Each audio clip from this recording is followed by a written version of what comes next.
नमस्कार कलम कागज खटीर आउ एक नुआ एपिसोड आपण मानक स्वागत करुच्ची शुभकांत।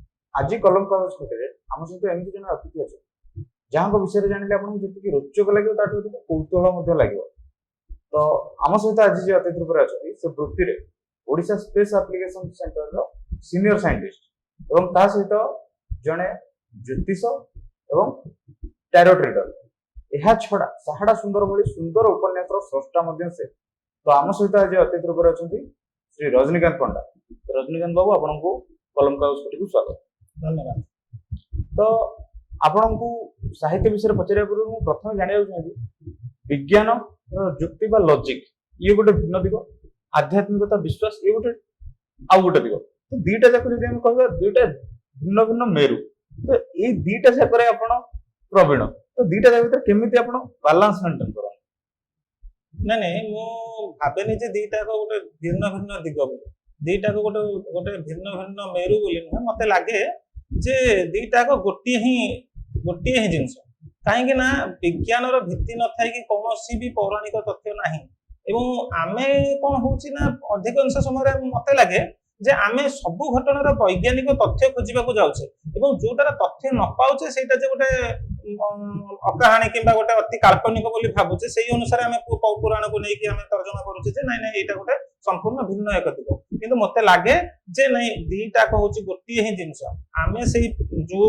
पौराणिक चरित्र रु आसी परिवर्तन बाद रे आसी आज वर्तमान एठी पहुंचछे और विज्ञान किछि भी गोटे अलगा किछि कहूनी जहा पुराण रे वर्णित अछि ताहा मध्य सत्य विज्ञान मध्य सत्य नहीं। जदि आम देखा जमी सूर्य पराग हो चंद्र ग्रहण हो से समय देखु किसी जन विज्ञान को नहीं कहते ज्योतिष शास्त्र भूल तो ज्योतिष मैंने कहते ना विज्ञान सहित ये सब सम्मत तो ये दुईटा भर लगुनि आपको दुईटा जाक किसी कन्फ्लिक्ट अच्छी कन्फ्लिक्ट देखो सबू मत सब पथ भर कन्फ्लिक्ट अच्छी आमे जदि सनातन धर्म रे देखिबा जे ज्योतिष गोटे विद्या एवं ताकू नै कि आमे जदि समस्त दिग को कल्पना करिबा समस्त दिग सहित तुलना करिबा ता भितर जेंति कन्फ्लिक्ट आसीबो सेमिति दुनिया रे थिबा समस्त व्यक्ति समस्त धर्म समस्त तथ्य को धरले भी कन्फ्लिक्ट आसीबो। एहा गोटे दिग ए दिग को विश्वास करी बंचुथिबा लोक माने सनातन धर्म को ग्रहण करी बंचुथिबा लोक माने ताकू धरी आगु को चलुथिबा लोक माने को भी या गोटे दिग एवं या जीवनर गोटे मार्ग मध्य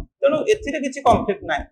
जो माने भाबुछन्ति जे या एक भिन्न एक दिग से मानक पई भिन्न दिग जति ताको छाडी दियो आकु नै किछि कन्फ्लिक्ट करिया जुक्ति तर्क करिया एते तर्क वितर्क करिया आवश्यकता भी नै। एतिकी जदि सनातन धर्म से ही कहूछि जे नै तमर जदि संपूर्ण विश्वास या पर नाही भगवान को ऊपर हो कि ज्योतिष शास्त्र ऊपर हो तले आकु छाडी दियो जहा ऊपर तमर विश्वास आसुछि ताकु नै आगु को चलो किंतु ये जो तर्क द्वारा तो कोनोसी प्रकार किछि समाधान होई ना तर्क द्वारा मन आंदोलित होय मन रे बेसी संदेह सृष्टि होय मनटा बेसी अशांत होय तले से अशांत को काहे कि भी जाउछ शांतिर मार्ग ही सनातन धर्म देखौछि। तो आपन कहया କଥା जे शांतिर मार्ग हम पाई परछ ताले काहे कि तर्क को अशांति को जाय निश्चित ठीक अछि। आपन ये तो बोला विज्ञान और ज्योतिष या छडा आपन साहित्य रचना करछन और आपन कहते साहित्य गोटे सात्विक निशा ए निशा आपन को केबे लागिथि आज्ञा साहित्य गोटे सात्विक निशा मु एथि कहे कारण समस्तंकर किछि ना किछि जेमिति आपनकर समस्तंकर किछि ना किछि जीविका थाए कर्म निर्वाह करंती जो अर्थ रोजगार पई किछि अर्थ उपार्जन पई कर्म करंती एवं समस्त कर्म समस्त परे मध्य आपण किछि कोनोसी कार्य रे जदि निजको नियोजित रखी सेथि आनंद पाते एवं सेहिथिरे नियोजित रखिबा को निजको खुशी अनुभव करते ताहले ताहा मध्ये गोटे निशारे धरा जाए एवं साहित्य गोटे एमिति निशा जोटा कि आपनकु से निशारे जो माने आपण पढिले आपनक जीवन रे अधिक उन्नति हुए आपण अधिक ज्ञान आहरण करते आपण समाज विषय रे बेसी जानि पारंते सब दिगरे आपनकर उन्नति हुए सेति पई मु एटा गोटे सात्विक निशा बोली मेंशन करूची एवं एई निशा बोधवे हमर पूर्व पुरुषंग सूत्ररु बोधे मो पाखु आसीची काइना हमर जे थिले से बहुत बही पढ़ा पढ़ी करंती शेष समय पर्यटन पढ़ा पढ़ी करंती तापर मो नना अछंती पाला गायक से मध्य पढ़ा पढ़ी करंती तापर मोर बड़ भाई भौणी आमे प्रथमे आमे पाठक भाव में बहुत अधिक पढ़ा को भल पाए अवसर समय बही पढ़ा को भल पाए लेखा लेखी करने कथाटा जदिओ मु भाभी नथिली प्रथमरो किंतु गोटे फंक्शन रे जो हमर भुवनेश्वर गोटे प्रतिष्ठित प्रकाशन संस्थार गोटे पेन बुक्स रो गोटे फंक्शन रे सेठी ତାଙ୍କର ଯୋଉ ଅଛନ୍ତି ପରିଚାଳକ ଶୁଭ୍ରାଂଶୁ ପଣ୍ଡା ସାର୍ଙ୍କର ଗୋଟେ ବକ୍ତବ୍ୟର ଗୋଟେ ଅଂଶକୁ ମତେ ବେଶୀ ପ୍ରଭାବିତ କରିଥିଲା, ଯୋଉଥିପାଇଁ ମୁଁ ଲେଖିବାକୁ ଆଗ୍ରହ କରିଥିଲି ଏବଂ ସେଇ କଥାରୁ ହିଁ ମୁଁ ପ୍ରଥମ ଗୋଟେ ଯୋଉ ଉପନ୍ୟାସ ରଚନା କରିଥିଲି ସେଇଟା ହିଁ ମତେ ପ୍ରେରଣା ଯୋଗେଇଥିଲା ଲେଖିବା ଦିଗରେ। ବହୁତ ସୁନ୍ଦର ଭାବରେ ଆପଣ କହିଲେ ଯେ ଶୁଭ୍ରାଂଶୁ ପଣ୍ଡାଙ୍କ ଗୋଟେ ବକ୍ତବ୍ୟ ଆପଣଙ୍କୁ ପ୍ରେରଣା ଯୋଗାଇଥିଲା।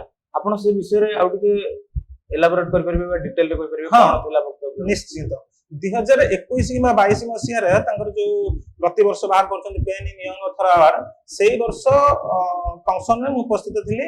ସେ ତାଙ୍କ ବକ୍ତବ୍ୟରେ ଏମିତି କହିଲେ ଯେ ଆମର ବୋନଲେସ୍ ଚିକେନ ଥିଓରି ଗୋଟେ ସେଟା କହିଲେ, ମୁଁ ମୋର ବହିରେ ବି ସେଟା ବର୍ଣ୍ଣନା କରିଛି, ମତେ ଅନେକ ଜାଗାରେ ବି କହିଛି ଯେ ବୋନଲେସ୍ ଚିକେନ ଥିଓରି କଣ ନା, ଯେତେବେଳେ ଚାଇନାର ଗୋଟେ ଅଛି ବୋନଲେସ୍ ଚିକେନ ଯୋଉଟା କି ବହୁତ ଅଧିକ ମୂଲ୍ୟରେ ବିକ୍ରି ହୁଏ, ଏଇଟା ମୁଁ ଆପଣଙ୍କୁ ଜଣାଉଛି ଏବଂ ଆପଣଙ୍କ ମାଧ୍ୟମରେ ଯୋଉମାନେ ନୂଆ ଲେଖିବାକୁ ଚାହୁଁଛନ୍ତି ତାଙ୍କୁ ମଧ୍ୟ ଏଇଟା ଜଣାଉଛି। ଏଇଟା ଗୋଟେ ଭଲ ଉପପାଦ୍ୟଟେ, ମନେ ରଖନ୍ତୁ ଯେ ଯେତେବେଳେ ସେ ଚିକେନ କୁ କଣ କରନ୍ତି ନା, ଛୋଟ ଛୋଟ ଚିକେନ ଗୁଡାକୁ ଗୋଟେ ଗୋଟେ ଡବା ଭିତରେ ସେମାନେ ରଖନ୍ତି ଏବଂ ତାଙ୍କୁ ଖାଦ୍ୟ, ପୁଷ୍ଟିକର ଖାଦ୍ୟ ସବୁ ତକ ଦିଆଯାଏ। ଯେତେବେଳେ ସେ ଡବା ପୂର୍ଣ୍ଣ କରିବା ପରିକା ତାର ଆକାର ହେଇଯାଏ, ସେ ଡବାରୁ ବାହାର କରି ଗୋଟେ ବଡ ଡବାରେ ରଖାଯାଏ। ପୁଣି ଥରେ ସେଇ ଡବାରୁ ବାହାର କରି ଗୋଟେ ବଡ ଡବା ଆସିଥାଏ। ଯେତେବେଳେ ସେ ସମ୍ପୂର୍ଣ୍ଣ ବଡ ହେଇଯାଏ, ସେତେବେଳେ ସେଇଟାକୁ କଣ କରାଯାଏ, ବିକ୍ରି କରାଯାଏ। ଯୋଉଟା କି ଅଧିକ ମୂଲ୍ୟରେ ବିକ୍ରି ହୁଏ, କିନ୍ତୁ ତା ଶରୀରରେ ବୋନ ତିଆରି, ସେଟା ବୋନଲେସ୍। କାହିଁକି ନା ସେ ନିଜେ ଚଳପ୍ରଚଳ କରିପାରିଲେ, ସେ ନିଜେ ଗୋଟେ ଆବଦ୍ଧ ହେଇକି ରହିଲା, ଯାହା ଫଳରେ ସେଇଟା କେବଳ ଖାଦ୍ୟ ପାଇଁ ଉପଯୋଗ ହେଇପାରିବ, ବୋନଲେସ୍ ଚିକେନ ହେଇଯିବ। କିନ୍ତୁ ତା ନିଜର ଶକ୍ତି କିଛି ନାହିଁ, ନିଜର ଅସ୍ଥି ମଜ୍ଜା ତାର ନାହିଁ। ସେମିତି ଗୋଟେ ଲେଖକ ହଉ କିମ୍ବା ଗୋଟେ ସାହିତ୍ୟିକ ହଉ, ଯଦି ସେ ତାର ନିଜର ଲେଖାକୁ ଯଦି ସେ ଭାବୁଛି ଯେ ମୁଁ ପ୍ରକାଶ କଲେ ୟାକୁ ନେଇକି ସମାଜ କଣ ଭାବିବ, ମୁଁ ଏଇଟାକୁ ଲେଖିଦେଲେ ମୋ ପରିବାର କାଳେ ମତେ କଣ ଭାବିବ। ସାଧାରଣତଃ ଯେତେବେଳେ କଲେଜରେ ପିଲାମାନେ କିଛି ଲେଖିଲା ବେଳେ ଭାବନ୍ତି ଯେ ମୁଁ ଯଦି ଗୋଟେ ପ୍ରେମ କବିତା ଲେଖୁଛି, ମୁଁ ଲେଖିଲା ପରେ କାଳେ ମୋ ସାଙ୍ଗସାଥି ମାନେ ସମସ୍ତେ କହିବେ ତୁ କଣ ପ୍ରେମ କଲୁଣି କି କଣ ପ୍ରେମ କବିତା ଲେଖୁଛୁ, ତାହେଲେ ସେ ନିଜକୁ ଆବଦ୍ଧ କରିଦଉଛି। ଯଦି ତାର ପରିବାର ଦେଖୁଛନ୍ତି ଯେ ଆରେ ଆମ ପୁଅ କଣ କି ଝିଅ କଣ ତମେ କଣ ପ୍ରେମ କବିତା ଲେଖିଲେନି, ତାହେଲେ କଲେଜକୁ ଯାଇକି ଖରାପ ହେଇଗଲା, ନା ନା ତୁ ଆଜି ଲେଖିପାରିବୁନି, ତାହେଲେ ଏମିତି କରିବା ଦ୍ୱାରା ତାର ସେଇ ଯୋଉ ଚିନ୍ତାଧାରାଟା ସଂକୁଚିତ ହେଇଯିବ। ତା ଫଳରେ ଯେତେବେଳେ ସେ ଲେଖିବାକୁ ଚାହିଁବ, ସେ ସିନା କେବଳ ଘୋଷିଥିବ ଯାହା ଲେଖିପାରିବ, ନିଜର ଯୋଉ ପ୍ରତିପୂର୍ଣ୍ଣମତି ତାକୁ ନେଇ ସେ ଯୋଉ ନିଜର ଯୋଉ କଳ୍ପନା ଶକ୍ତିକୁ ଲେଖିବା ଯୋଉ ସେଇଟାକୁ ସେ ହରେଇ ବସିବ ଏବଂ ସେ ଠିକ ସାହିତ୍ୟିକ ଭାବରେ ଲେଖିପାରିବନି କିମ୍ବା ସାହିତ୍ୟ ସୃଷ୍ଟି କରିପାରିବନି। ଏଇ ଯୋଉ କଥାଟା ମତେ କହିଥିଲେ, ସେଇ କଥାଟା ହିଁ ମୋ ମନ ଭିତରେ ଯୋଉ ଚିନ୍ତାଧାରାଟା ଥିଲା, ଗୋଟେ ଥଟ୍ ଥିଲା, ସେଇଟାକୁ ପ୍ରକାଶ କରିବାକୁ ମୁଁ ଯୋଉ କୁଣ୍ଠାବୋଧ କରୁଥିଲି, ସେଇଟା ହିଁ ମତେ ପ୍ରେରଣା ଯୋଗେଇଲେ ଯେ ନାଇଁ ମୁଁ ଏଇଟାକୁ ପ୍ରକାଶ କରିବି ଏବଂ ତାକୁ ନେଇକି ହିଁ ତାପରେ ମୁଁ ଉପନ୍ୟାସ ଲେଖିବା କଥା ଆରମ୍ଭ କଲି। ତାମାନେ ଦେଖିବାକୁ ଗଲେ ଶୁଭ୍ରାଂଶୁ ପଣ୍ଡାଙ୍କର ଗୋଟେ ବଡ ପ୍ରଚ୍ଛଦପଟରେ ଗୋଟେ ବଡ ପ୍ରେରଣା ରହିଛି ଆପଣଙ୍କ ନିଶ୍ଚିତ ସାହିତ୍ୟ।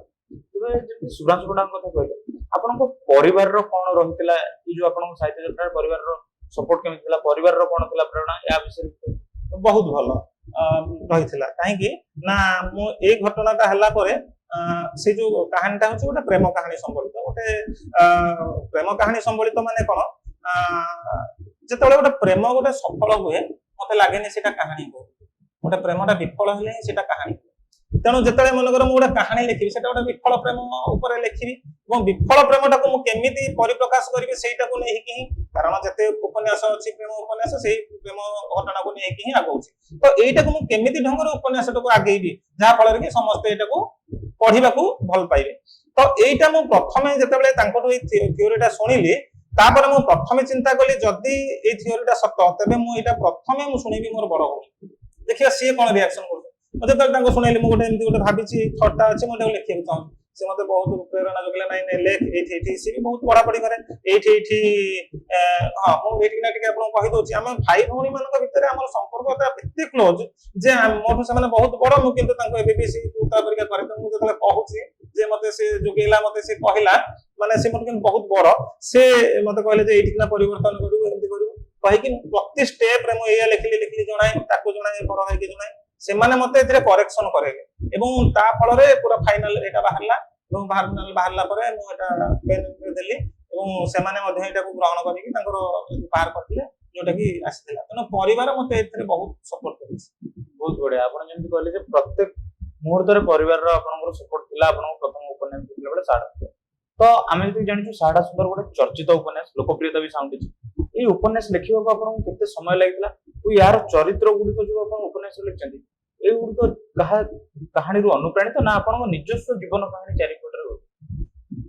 ଏଇଟା ମତେ ଗୋଟେ ମାସ ଲାଗିଥିଲା। କାହିଁକିନା ସେ ସମୟରେ ମୋର ଏତିକି ମନେ ପଡୁଛି ଯେ ଯୋଉ ପରୀକ୍ଷା ଆସିଲା ମୋ ମନ ଭିତରେ ପ୍ରତ୍ୟେକ ଦିନ ଘଟଣା ଗୁଡାକ ଆସିଲା ଏବଂ ଘଟଣା ଗୁଡାକ ଆସିଲା ଯୋଉ ଭାବରେ ମୋ ମନରେ ଆସିଲା ମୁଁ ସେଇ ଭାବରେ ଲେଖି ଚାଲିଲି।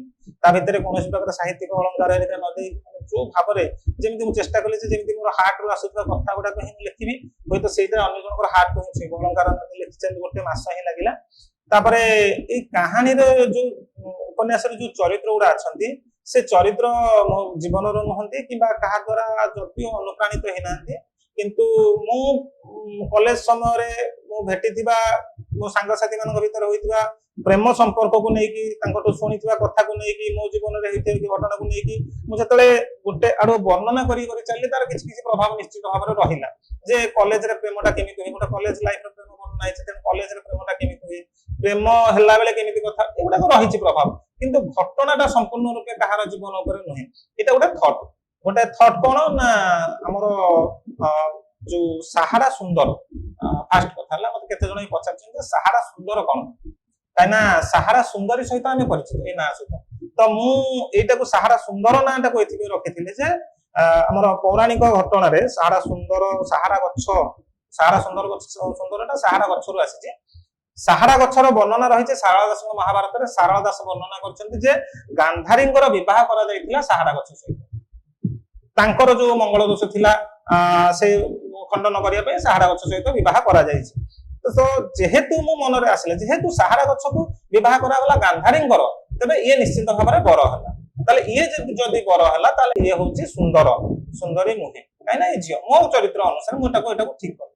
ଆଚ୍ଛା, ଯଦି ଏମିତି ବର୍ଣ୍ଣନା ହଉଛି ତାହେଲେ ଆଜିକା ଡେଟରେ ଯଦି ଗୋଟେ ପ୍ରେମ ସମ୍ପର୍କ ହୁଏ ଏବଂ ସେ ପ୍ରେମ ସମ୍ପର୍କରେ ଏଇଭଳି କିଛି ପ୍ରତିବନ୍ଧକ ଆସେ ଯେ ମଙ୍ଗଳ ଦୋଷ ଯଦି ଯେମିତି ମାନେ ଜ୍ୟୋତିଷ ବିଷୟରେ ମୁଁ ଜାଣିଛି ଯେ ଯାହା ଜାଣିଛି ଗବେଷଣା କରିଛି ଆସେ, ତାକୁ ଖଣ୍ଡନ କରିବାକୁ କଣ କରାଯାଇ ପାରିବ, ତାହେଲେ ଗୋଟେ ସାହାରା ଗଛକୁ କଟା ନ ଯାଇ ଗୋଟେ ମଣିଷ ନିଜକୁ ସାହାରା ଗଛ କରିପାରିବ କି ନାହିଁ, ଏଇଭଳିଆ ଥଟ୍କୁ ନେଇକି ମୁଁ ତାକୁ ପରୀକ୍ଷାମୂଳକ ଭାବେ ସେ ଉପନ୍ୟାସଟା ଲେଖିଲି।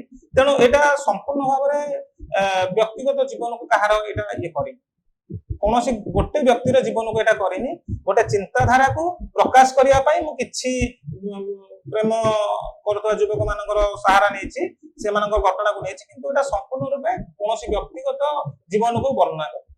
ଅର୍ଥାତ୍ କୌଣସି ନିର୍ଦ୍ଦିଷ୍ଟ ବ୍ୟକ୍ତିର ଜୀବନକୁ ନ ହେଇକି ବିଭିନ୍ନ ଗୁଡାଏ ବ୍ୟକ୍ତିଙ୍କ ଜୀବନକୁ ନେଇକି ହେଇଛି। ଆଜ୍ଞା। ବା ପ୍ରେମ କରୁଥିବା ବିଭିନ୍ନ ଯୁବକଙ୍କୁ। ତେବେ ଏଇ ଯୋଉ କହିଲେ ଆମେ ଜାଣିଛୁ ଆପଣ ଜ୍ୟୋତିଷ ଶାସ୍ତ୍ରରେ ମଧ୍ୟ ପାରଙ୍ଗମ, ତ ଆପଣଙ୍କ ଏଇ ଉପନ୍ୟାସ ଲେଖିଲା ବେଳେ ଚରିତ୍ର ମାନଙ୍କ ଉପରେ ବା ଉପନ୍ୟାସର କୌଣସି ଜାଗାରେ ବାସ୍ତୁ ବିଦ୍ୟା ବା ଜ୍ୟୋତିଷ ଶାସ୍ତ୍ରର ପ୍ରଭାବ ପଡିଥିଲା? ହଁ, ପଡିଛି। ଜଣେଇଲି ଯେମିତି ମଙ୍ଗଳ ଦୋଷ କଥା, ତ କେତେ ଗୁଡେ ଜାଗାରେ ମୁଁ ସେଇଟା ବର୍ଣ୍ଣନା କରିଛି ଯେ ମଙ୍ଗଳ ଦୋଷ ରହିଲେ କଣ ହୁଏ, ମଙ୍ଗଳ ଦୋଷ ରହିଲେ ମେରିଟ କଣ ହୁଏ, ଡିମେରିଟ କଣ ହୁଏ, ସମ୍ପୂର୍ଣ୍ଣ ଯଦିଓ ଅନ୍ଧବିଶ୍ୱାସକୁ ପୁରା ନୁହେଁ କିନ୍ତୁ ଡିମେରିଟ କଣ ହୁଏ, ତାର ରେମେଡିଜ କଣ ଅଛି, ତାର ରେମେଡିଜଟା ଆକ୍ଚୁଆଲି କେମିତି କାମ କରେ। ଯଦି ମଙ୍ଗଳ ଦୋଷକୁ ଆମେ ଗୋଟେ ଧରିବା ଦୋଷାବହ ବୋଲି, ତାହେଲେ ପୃଥିବୀରେ ଆମେ କେତେ % ଲୋକଙ୍କର ମଙ୍ଗଳ ଦୋଷ ଅଛି। ତ ଏସବୁକୁ ଗୋଟେ ମାନେ କଣ କହିଲେ ଗୋଟେ ତର୍ଜମା ଭିତ୍ତିକ ଗୋଟେ ଆଲୋଚନା ତା ଭିତରେ ରହିଛି। ବହୁତ ବଢିଆ ଭାବରେ ଆପଣ କହିଲେ। ତେବେ ଆଉ ଗୋଟେ ଦୃଷ୍ଟି ଦେଖିଲେ ଆପଣ ହଉଛନ୍ତି ଜଣେ ସାଇଣ୍ଟିଷ୍ଟ, ବୈଜ୍ଞାନିକ। ତ ବିଜ୍ଞାନ ଆଉ କଳା ମତେ ଲାଗେ ଏଇ ଦୁଇଟା ବି ଟିକେ ଭିନ୍ନ, ଯଦିଓ ପରସ୍ପର ସହିତ କିଛି କିଛି ଜାଗାରେ ଯୋଡି ହେଇଥାଏ, କିନ୍ତୁ ବିଜ୍ଞାନ ଆଉ କଳା ଦୁଇଟି ଭିନ୍ନ। ଆପଣ ନିହାତି ଜଣେ ଭଲ ଛାତ୍ର ଥିବେ, ଯେହେତୁ ଆପଣ ଧରଣୀଧର କଲେଜରେ ପଢୁଥିଲେ ଭୂତତ୍ତ୍ୱ ବିଜ୍ଞାନ, ତ ଏତେ ସବୁ ଭିତରେ ଗୋଟେ ବିଜ୍ଞାନର ଛାତ୍ର ଆସିକି ସାହିତ୍ୟ ରଚନା କରିବା, ଜ୍ୟୋତିଷ ଶିଖିବା, ଏଇ ସବୁ କେମିତି ଆରମ୍ଭ ହେଇଥିଲା? ଏଇ ଧାରାକୁ ଆପଣ କେମିତି ଆସିଥିଲେ? ଜୀବନର ଗୋଟେ ସୋପାନରେ ଯେତେବେଳେ ଆମେ ଗୋଟେ ପାହାଞ୍ଚ ଚଢି ଉପରକୁ ଆସୁଛେ, ଆମେ ଯେତେବେଳେ ପୁରା ଉପର ପାହାଞ୍ଚରେ ପହଞ୍ଚି ଯାଉଛେ, ଆମକୁ ଦେଖିଲେ ଲାଗୁଛି ଯେ ଏଇ ପାହାଞ୍ଚ ଗୁଡାକ ଦେଇକି ଆମେ ଦିନେ ଆସିଛେ ବୋଲି, ତ ଏଇ ପାହାଞ୍ଚ ଗୁଡା କେମିତି ଅତିକ୍ରମ କଲେ ଯଦି ଭାବିବା, ଆମକୁ ଲାଗିବ ଯେ ସହଜରେ ଅତିକ୍ରମ କରି ଆସିছে କି କଷ୍ଟ ହେଇଛି, କି କୋଉଠି ଛୋଟ ପାହାଞ୍ଚ ଥିଲା, କୋଉଠି ବଡ ପାହାଞ୍ଚ ଥିଲା, ଉପରକୁ ଗଲା ପରେ ପାହାଞ୍ଚର ଗତିବିଧିଟା ଅଲଗା ଅଲଗା ଲାଗିବ। କିନ୍ତୁ ଯେତେବେଳେ ଆମେ ପାହାଞ୍ଚ ଚଢି ଯାଉଛେ, ପ୍ରତି ପାହାଞ୍ଚରେ ଆମ ମନ ଭିତରେ କିଛି କିଛି ନୂଆ ଶିହରଣ ଆସୁଛି, ନୂଆ ନୂଆ ଶିଖିବାର ଇଚ୍ଛା ଆସୁଛି। ଏବଂ ସେଇ ପ୍ରୋସେସରେ 2011-12 ମସିହାରେ ଅଲରେଡି ମୁଁ ଜଏନ କରିଯାଇଥିଲି ଓଡିଶା ସ୍ପେସ୍ ଆପ୍ଲିକେସନ ସେଣ୍ଟରରେ। ମୋର ସେଇଟା ସିନିୟର ପ୍ରୋଜେକ୍ଟ ସାଇଣ୍ଟିଷ୍ଟ ପୋଷ୍ଟଟା ଜଏନ କରିଯାଇଥିଲି। ସେତେବେଳେ ପ୍ରୋଜେକ୍ଟ ଆସିଷ୍ଟାଣ୍ଟରୁ ବର୍ତ୍ତମାନ ସିନିୟର ପ୍ରୋଜେକ୍ଟ ସାଇଣ୍ଟିଷ୍ଟ ଅଛି। ତାପରେ 2017-18 ମସିହାରେ ମୋର ଏଇ ଯୋଉ ଜ୍ୟୋତିଷ ବିଷୟରେ ଜାଣିବାର ଗୋଟେ ଆଗ୍ରହ ଆସିଲା। ସେ ଆଗ୍ରହ ଆସିବା ପରେ ମୁଁ ସେଟାକୁ ଶିଖିଲି। ଶିଖିଲି ତାର କୋର୍ସ ବି କଲି ତାପରେ ଜଣେ ଗୁରୁଙ୍କଠୁ ଶିଖିଲି ତାପରେ ବହି ପଢିଲି ତାପରେ ଗବେଷଣା କଲି ସେଟା ମାନେ ଅଧିକ ଯେତେ ଜାଣିଲେ ସେତେ ଜାଣିବାକୁ ଇଚ୍ଛା ଜାଣିଲା ପରେ ତାପରେ ଆଉ କୋଉଠି ନୂଆ ତାର କିଛି ଅଛି ତାର କଣ ବିଭାଗ ଅଛି ତାକୁ ଜାଣିବା ପାଇଁ ବିଭିନ୍ନ ସ୍ଥାନରେ ଆମର ଟାରୋ କାର୍ଡ ରିଡିଂ କୋର୍ସ କଲି ପାମିଷ୍ଟ୍ରି କୋର୍ସ କଲି ଆମର କ୍ରିଷ୍ଟାଲ ହିଲିଂ କୋର୍ସ କଲି ଏଗୁଡା ସବୁ ତାପରେ ବାସ୍ତୁ କୋର୍ସ କଲି ମାନେ କେମିତି ଜାଣିବା ତାର ପ୍ରକୃତରେ ପ୍ରଭାବ ପଡୁଛି କି ନ ପଡୁଛି ସେଥିପାଇଁ ଆମର ପାଖାପାଖି ଯୋଉମାନେ ଅଛନ୍ତି ସେମାନଙ୍କଠୁ ତାଙ୍କର ଜାତକ ହଉ କିମ୍ବା ତାଙ୍କ ଘରର ନକ୍ସା ଆକୁ ଆଣିକି ଦେଖିଲି ପ୍ରକୃତରେ ଜୀବନ ଉପରେ ପ୍ରଭାବ ପଡୁଛି ନ ପଡୁଛି ଯଦି ପଡୁଛି ତାହେଲେ ଯେହେତୁ ବିଜ୍ଞାନର ଛାତ୍ର ତାହେଲେ କାହିଁକି ପଡୁଛି କେତେ ଗୁଡେ ପ୍ରଶ୍ନର ସମାଧାନ ସମ୍ପୂର୍ଣ୍ଣ ରୂପେ ମିଳେନି କେତେ ଗୁଡେ ପ୍ରଶ୍ନର ସମାଧାନ ଆମକୁ ବିଶ୍ୱାସରେ ହିଁ ରଖିବାକୁ ପଡିବ ଯେ ନାଇଁ ଏଇଟା ହଉଛି କାହିଁକିନା ଆମେ ଯଦି ସମ୍ପୂର୍ଣ୍ଣ ଖୋଜି ବସିବା ପାଇବାନି ଯେମିତିକି ଆପଣଙ୍କର ପାଳି ଜ୍ୱର ଆଗରୁ ଯେମିତି ହଉଥିଲା ସେ ସମ୍ପୂର୍ଣ୍ଣ ପାଳି ଅନୁସାରେ ଆସେ ଯେତେ ମେଡିସିନ ଖାଇବ କି ଯାହା କରିବ ସେ ଗୋଟେ ପର୍ଟିକୁଲାର ଟାଇମ ହେଲେ କମେ ଯେ କାହିଁକି ପାଳି ଅନୁସାରେ ଆସେ ତାକୁ ଖୋଜିଲେ ଆମେ ଖୋଜିକି ପାଇବାନି ସେ କେତେ ଗୁଡେ ପ୍ରଶ୍ନକୁ ଆମକୁ ଛାଡିଦେବାକୁ ପଡିବ ଯେ ବିଶ୍ୱାସ ଅନୁସାରେ ଏଇଟା ହୁଏ ତ ସେଇ ସିଦ୍ଧାନ୍ତରେ ମୁଁ ଯାଇକି ପହଞ୍ଚିଲି ଯେ ନାଇଁ ଆଷ୍ଟ୍ରୋଲୋଜିକାଲି କେତେ ଗୁଡେ ଜିନିଷ ମୁଁ ଦେଖିଲି ଯୋଉଟା କି ନାଇଁ ବାସ୍ତବରେ ହୁଏ ତାର ବୈଜ୍ଞାନିକ ଖୋଜିଲେ ସେମିତି ପାଇବାନି ଯୋଉ ଋଷିମୁନି ମାନେ ତାକୁ କରୁଛନ୍ତି ସେ ହୁଏତ ତାଙ୍କର ଦୀର୍ଘ ଦିନର ଅଭିଜ୍ଞତାରୁ ସେଇଟାକୁ ଲେଖି ଦେଇଛନ୍ତି ତେଣୁ ସେଇଟାକୁ ହିଁ ବିଶ୍ୱାସ କରିବାକୁ ପଡିବ ଏଇଟା ହେଲା ଦ୍ୱିତୀୟ ତୃତୀୟରେ ଯୋଉ ସାହିତ୍ୟ କଥା କହିଲେ ଦେଖନ୍ତୁ ସମସ୍ତଙ୍କର କିଛି ନା କିଛି ଗୋଟେ ହବି ରହିଥାଏ ଆମର ପିଲାଦିନୁ ଯେମିତି ଘର କଥା ଜଣାଇଲେ ସେଇଥିରୁ ଆମର ହବି ଥିଲା ଯେ ବହି ପଢିବା ଆମର ଅବସର ବିନୋଦନ ସମୟରେ ଅଲଗା କିଛି ଟିଭି ଉପରେ ବେଶୀ ନଥିଲା ସେମିତି ବହି ପଢିବା ସେଇଥିରୁ ବହି ପଢିବାଟା ଗୋଟେ ହବିରେ ଥିଲା ଯୋଉଟା କି ପରିବର୍ତ୍ତନ ହେଲା ଲେଖିବା ପାଇଁ ସେଇ ଆଉ କିଛି ନାହିଁ ବିଶେଷ କିଛି ପାର୍ଥକ୍ୟ ନାହିଁ ସିଏ ସାଇନ୍ସ ତା ଜାଗାରେ ରହିଛି ଜ୍ୟୋତିଷ ବିଦ୍ୟା ତା ଜାଗାରେ ରହିଛି ତା ଦ୍ୱାରା ଯେତିକି ଲୋକଙ୍କର ସାହାଯ୍ୟ କରିପାରିବି ଯାହା କରିପାରିବି ସେଗୁଡା ବି କରୁଛି ତା ସହିତ ଏଇ ଯୋଉ ଅବସର ବିନୋଦନ ସମୟଟାକୁ ଏଇଟାକୁ ପରିବର୍ତ୍ତନ କରି ପଢୁଥିଲି ଏବେ କିଛି କିଛି ଲେଖୁଛି ବହୁତ ସୁନ୍ଦର ଭାବରେ ଆପଣ ବି ସେଇ କଥା କହିବାକୁ ଚାହିଁବେ ଗୋଟେ ଭଲ ଲେଖକ ହବାକୁ ହେଲେ ଭଲ ପାଠ ନିଶ୍ଚିତ ତେବେ ଆପଣ ଯେତେବେଳେ ଆପଣଙ୍କ ସହକର୍ମୀ ମାନେ ଜାଣନ୍ତି ଯେ ଆପଣ ଜାଣନ୍ତି କଣ ମୁଁ କହିବାକୁ ଚାହୁଁଛି ଆପଣଙ୍କ ସହକର୍ମୀ ମାନେ ଯେତେବେଳେ ପ୍ରଥମେ ଜାଣିଲେ ଯେ ଆପଣ ଜ୍ୟୋତିଷ ଶାସ୍ତ୍ର ବି ଜାଣିନଥିଲେ ସେତେବେଳେ ସେମାନଙ୍କର ପ୍ରତିକ୍ରିୟା କଣ ଥିଲା ପ୍ରତିକ୍ରିୟା ସେମିତି କିଛି ବିଶେଷ ପରିବର୍ତ୍ତନ ସାଙ୍ଗସାଥି ତ ସମସ୍ତେ ତେଣୁ ସେମିତି ପ୍ରଥମେ କିଏ ଥଟ୍ଟା ମଜା କଲେ କିଏ ଭଲରେ ଗ୍ରହଣ କଲେ ତାପରେ ସେଠୁ ଜାଣିଲା ପରେ ଭଲରେ ଜାଣି ସାରିଲେଣି ସେମାନେ ବି ତାଙ୍କର ଜାତକ ହେରିକା ଦେଖେଇଲେ ତାଙ୍କର ପରିବାର ଦେଖେଇଲେ ତାଙ୍କର ଘର ଦେଖେଇଲେ ଜେନେରାଲ କାହିଁକି ନା କିଛି ଗୋଟେ ସାଙ୍ଗସାଥି ହେଇକି ଚଳୁଛୁ ନା ସେମିତି କିଛି ଗୋଟେ ମତେ ଅଲଗା ଲାଗିଲାନି କିଛି ଆଚ୍ଛା କିନ୍ତୁ ଯେତେବେଳେ ଆପଣ ସାହିତ୍ୟ ଆଡକୁ ଆସିଲେ ଆପଣଙ୍କ ପ୍ରଥମ ବହି ପ୍ରକାଶନ ହେଲା ପରେ ମୁଁ ଆପଣଙ୍କ ପ୍ରତିକ୍ରିୟା ନୁହେଁ ପ୍ରଥମେ ଜାଣିବାକୁ ଚାହିଁବି ଆପଣଙ୍କ ସହକର୍ମୀ ଆପଣଙ୍କ ସାଙ୍ଗସାଥୀଙ୍କର ପ୍ରତିକ୍ରିୟା କଣ এটা ବହୁତ ଇମୋସନାଲ କାହିଁକିନା ମତେ ଯୋଉମାନେ ପ୍ରେରଣା ଯୋଗେଇଥିଲେ ମୋ ପରିବାର ମୋ ସ୍ତ୍ରୀ ମୋର ଭାଇ ଭଉଣୀ ମାନେ ବହୁତ ଖୁସି ହେଇଥିଲେ ଆଉ ମୋ ନନା ଏଇଟା ଗୋଟେ ମାନେ ଇମୋସନାଲ ଯେ କହି ହଉନି ଯୋଉଦିନ ବହି ବାହାରିଲା ମୁଁ ସେଦିନ ନେଇକି ଘରେ ରଖିଛି ମାନେ ମୁଁ ରଖିଦେଇଛି ମୁଁ ଗୋଟେ ଲେଖିଛି ପ୍ରେମ ଉପନ୍ୟାସ ମୁଁ ନନାଙ୍କୁ କହିପାରିକି ବାପାଙ୍କୁ ଆମେ ନନା ଡାକୁଛୁ କହିପାରିକି ମୁଁ ଏଇଟା ପଢା ବୋଲି କିନ୍ତୁ ମୋ ନନା ବହୁତ ବହି ପଢନ୍ତି ଏବେ ମଧ୍ୟ ମୁଁ ମୋର ଯୋଉ ଯେକୌଣସି ବହି ମୋର ଯୋଉ ଗୋଟେ ବହି ଦୋକାନ ବି ଅଛି ମୋ ଗାଁରେ କେବଳ ପୁରାଣ ଆଧ୍ୟାତ୍ମିକ ଉପନ୍ୟାସ ଏଇ ଉପରେ ସବୁ ଏବେ ମଧ୍ୟ ଯେକୌଣସି ଉପନ୍ୟାସ ହଉ ପୁରାଣ ହଉ ନେଇକି ବହି ମାନେ ଗୋଟେ ଦିନରେ ପଢିଦେବା ସେବେ ବି ଗୋଟେ ଦିନରେ ପଢିଦେବେ ନିଶ୍ଚିତ ଭାବରେ ପଢିଦେବେ ତାଙ୍କର ପାଲାଟ ଅଭ୍ୟାସ ସେ ବହିଟାକୁ ନେଇ ଗୋଟେ ଦିନରେ ପଢିଦେଲେ ସେ ପଢିଦେଇଛନ୍ତି ପଢିଦେଇକି ସେ ରିଆକ୍ସନ କଲେ କହିଲେ ଯେ ହଉ ଭଲ ହେଇଛି ଠାକୁରଙ୍କ ଉପରେ କେମିତି କଣ ହବ ତେଣୁ ସେଇଟା ମତେ ବହୁତ ହାର୍ଟ ଟଚିଂ ଲାଗିଥିଲା ଆଉ ମୋର ପରିବାର ମୋର ସାଙ୍ଗସାଥି ମାନେ ବହୁତ ଖୁସି ହେଇଥିଲେ ବାହାରିଲା ସମସ୍ତେ ମାନେ ଆମ ପାଇଁ ଗୋଟେ ଗୋଟେ କପି ଦବ ବହୁତ ଖୁସି ହେଇଥିଲେ ଯୋଉମାନେ ପାଖରେ ଅଛନ୍ତି ମୋର କଲେଜ ସମୟର ସାଙ୍ଗ ସେମାନେ ବି ଜାଣିଲେ ବହୁତ ଖୁସି ହେଇଥିଲେ ବହିକୁ ହାତରେ ଧରିଲା ବେଳେ ଆପଣଙ୍କ ଅନୁଭବ କଣ ଥିଲା ଆଉ ସାଙ୍ଗସାଥି ମାନଙ୍କର ପରିବାରର ରିଆକ୍ସନ ଦେଖିଲା ପରେ ଆପଣଙ୍କ ଅନୁଭବ କଣ ହାତରେ ଧରିବାର ତ ଅନୁଭୂତି ସେଟା ଗୋଟେ ଅବର୍ଣ୍ଣନୀୟ ମାନେ ମୁଁ ଯେତେବେଳେ ଫୋନ ପାଇଲି ଯେ ନାଇଁ ବହି ଆସିଯାଇଛି ମାନେ ମତେ ମୋ ଅଫିସ ଟୁ ସେଟା ଦୂରତା ଯଦି 2 କିଲୋମିଟର ହବ ମତେ ଲାଗିଲା ଯେମିତି ଗୋଟେ କେତେ ଶୀଘ୍ର ମୁଁ ଯାଇକି ପହଞ୍ଚି ପାରିବି କେମିତି ଯାଇକି ଦେଖିପାରିବ ମୋ ବହିଟାକୁ ତା ପୂର୍ବରୁ ମୁଁ କଭର ଦେଖିଛି ମୁଁ ନିଜେ ଲେଖିଛି ସବୁ ହେଇଛି କିନ୍ତୁ ସେ ବହିଟାକୁ କେମିତି ମୁଁ ଧରି ପାରିବି ସେଇଟା ଗୋଟେ ଅବର୍ଣ୍ଣନୀୟ, ସେଇଟା ସେ ଫିଲିଙ୍ଗସକୁ ମୁଁ କହୁଛି ବର୍ଣ୍ଣନା କରିପାରିବିନି। ଆଉ ସାଙ୍ଗସାଥି ମାନଙ୍କର ଶୁଣିଲା ପରେ, ତାପରେ ପାଠକ ମାନଙ୍କର ସେଇଟା ଖୁସି ଲାଗିଲା। ତାପରେ ଆସ୍ତେ ଆସ୍ତେ ପାଠକ ମାନେ ପଢିଲା ପରେ ତାଙ୍କର ପ୍ରତିକ୍ରିୟା ଜାଣିଲା ପରେ ମତେ ଲାଗିଲା ଯେ ନାଇଁ ଯାହା ହଉ ମୁଁ ଯୋଉ ଚେଷ୍ଟା କରିଥିଲି ତାକୁ ଗୋଟେ ସଫଳ ହେଇଛି, ଗୋଟେ ପ୍ରାଉଡ ଫିଲ୍ ହେଲା। ଯାହା ହଉ ମୁଁ ଗୋଟେ ପ୍ରକାଶ କରିଛି ଯୋଉଟାକୁ କି ଅନ୍ୟମାନେ ଗ୍ରହଣ କରୁଛନ୍ତି, ବହୁତ ଭଲ ଲାଗିଥିଲା। ଏଇ ଯେମିତି ଆପଣଙ୍କ ପ୍ରଥମ ବହି ପରେ ଆପଣଙ୍କୁ ବହୁତ ପାଠକୀୟତା ମିଳିଥିଲା ଏବଂ ପାଠକଙ୍କ ପ୍ରତିକ୍ରିୟା ଆପଣଙ୍କୁ ମଧ୍ୟ ଇମୋସନାଲ କରିଦେଇଥିଲା ଆପଣ କହିଲେ। ତେବେ ଆମେ ଶୁଣିବାକୁ ପାଇଲୁ ଯେ ଆପଣଙ୍କର ଆଉ ଗୋଟେ ବହି ଆସିବାକୁ ଯାଉଛି ଅଭିମନ୍ୟୁର ମହାଭାରତ।